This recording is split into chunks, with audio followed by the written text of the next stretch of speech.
Gagauz dili ilerlemesi için debatlar 5 raunda sürttüler. Komandalar var olan problemaları açıkladılar, teklif ettiler kararları hem aradılar cevap en önemli soruşa. Var mı Gagauz dilin geleceği? Paylanlar yüksek orada gösterdiler kendi bilgilerini hem argumentleri getirdiler. Bütün olay Gagauz dilinde geçti. Laf etmeklerin çıkışlarına göre okulcular belli ettiler hani dilin ilerlemesi her bir kişiden çekilir. Ne kadar sever onu, ne kadar sık onda laf eder hem üğreder mi uşakları.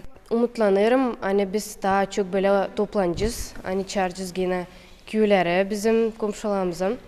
Ana dili bana dini benim canım bir payıdır. Ben önce doğdum. Annem de baba benimle laf ederdiler sanki Gagauzca. O benim, ben düşünüyorum Gagauzca, laf ederim Gagauzca her keret. Ana dil o pek önemli bize iş. Diğer için onu lazım ilerletmem. O olmasa biz kaybedeceğiz hepsimizi. Debatlar pek önemli bize diyelim. Biz burada çok öğrendik, çok nasihat aldık. Diğer için her bir köy verdi bize en önemli işler bize diyelim. Biz anladık neylem yapma, neylem koruma hem alacağız kendimize büyük nasihat. Komandaların işini notaladılar jüri azaları. Vurgulayıp hani öğrencilerin Gagauz dili uğru yüksek. Dili pek güzel orada bulundu. Yani bu поколение, 9. klasla onlar pek güzel olaydı. Yani onlar kullanıyorlar dilini evde de. Ama şimdiki uşaklar küçükleri lazım tabrası işlesinler. Bundan argumentleri pek güzel hani kullanmak için dilini.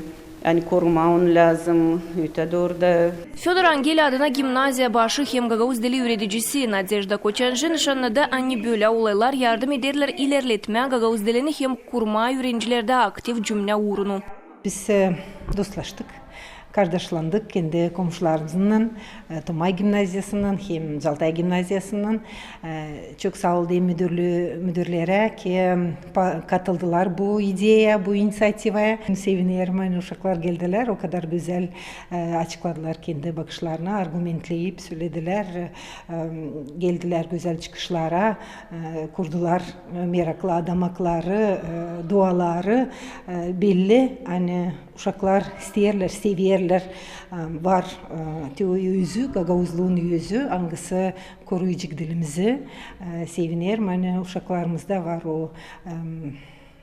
o istedik, o habis, onlar motivli. Bugün çok kere bu iş söylenildi. Onlar sayır hem kullanır Gagauz dilini aralıkta da serbest laf ederler. Debatlardan sonra öğrenciler müzeye gittiler. Nerede onlara ta derin gösterdiler hem anlattılar Gagauz kulturası için. Anna Karapira, Leonid Arfanos, GRT Haberler.